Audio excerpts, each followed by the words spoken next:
Before we get into this video at the start, fail straight away. Before we get into this video features a lot of Cyberpunk footage. None of this pertains to any large quests, and I don't go into any specific details. This isn't a review either. This is just about a chosen kind of experience that I happened to perfect in Cyberpunk 2077. I was lazy during the planning phase. I had a ton of footage ready to go, but wasn't about to tackle a review of such a mess of a title. The Dum Dum Run is the idea that on your first playthrough of a game, you act like an idiot. I personally like to play it in a very warrior style who is quick to anger. If someone talks shit, you start swinging. The idea revolves around the belief that when starting a new game, you should be new to it. It's bizarre to start a game as a wizard or a techie who presumably knows so much about this world when you, the player, do not. This approach is useful in most expansive RPGs, where you are, as a player, yet to know the ins and outs of various systems like magic or stealth. For games like Skyrim and New Vegas, games where you are new to the world or have no memory of it, it makes sense for you to reach for assured means of survival. You don't have friends at the start, so you build yourself up to rely on yourself when it really comes down to it. I like the idea that I'd not know how to hack the mainframe, but I saw a gun, pulled the trigger, and just kept doing that a bunch more to great effect. This playstyle is a great transition into the game's world. There is no longer a wrong reason that a seasoned warrior, tired and bloodied from battle, decides one day, you know what, I'm just gonna kill this one quietly. Those fireballs are a nightmare, maybe I should try slinging a few. I do have a slight gripe against the idea that the warrior is the default, and that once you're an avid gamer, that playstyle becomes beneath you. I feel it's because a lot of us left the warrior behind at the start in favour of the infamous stealth archer. We never actually saw how in depth a lot of aggressive classes can become. Shield and Sword in Skyrim is incredibly underrated for a game with very simplified fighting mechanics. Fist in Cyberpunk rewards streamlined and consistent fighting.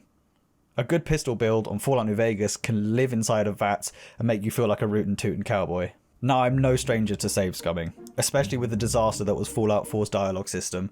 I would reload my saves until I got the conversations to go exactly as I intended. It should not be on a player to work around a terrible dialogue system, but one of the fantastic things about a Dum Dum Run is that mistakes are baked into the experience. There were many times during my run of Cyberpunk I chose unnecessarily violent outcomes. As someone so used to being tactful in dialogue as some badge of false higher intelligence, this was super refreshing. Was it the best option? Probably not. But we forget that success in games are at the end of the day pointless. Now, I do like to play games to win or to achieve, but the measure of success in a Dum Dum Run is, did you play the game to a gut instinct?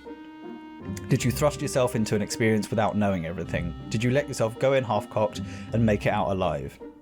If you're a person who puts gaming high up in your priorities, this approach is fantastic for your second run. If you lean into a more intelligence-based character the second time through, you'll feel more adapted to that role. You'll know things about the world that Dum Dum couldn't, and you'll have a sense of tact that wouldn't have felt as natural on a first playthrough. Unfortunately for me, the most unique thing about my Cyberpunk experience was that the game worked. I hate that I should be considered lucky for that, but I do believe that if we were all on a level playing field going in, I could still say I had a unique experience that I could share with others and compare, and we'd have something to learn off each other. I mean, during my total run, I failed about 4 or 5 quests for various conditions. As a result of this, I got unique dialogue, missed out on items, and had to accept my failure.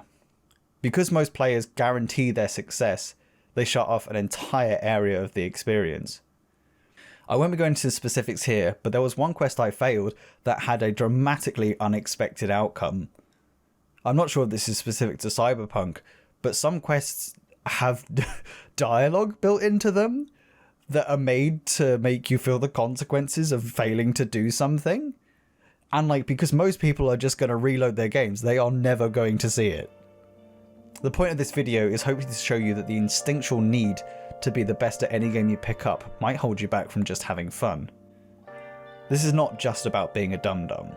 This is about taking a step back into the way you approach games to make sure you are doing the best for yourself, to make sure you can see something new and have a unique experience. The way you play right now might be enough for you, and that is fine, but especially if your time is limited, you owe it to yourself to try and get the most out of your games.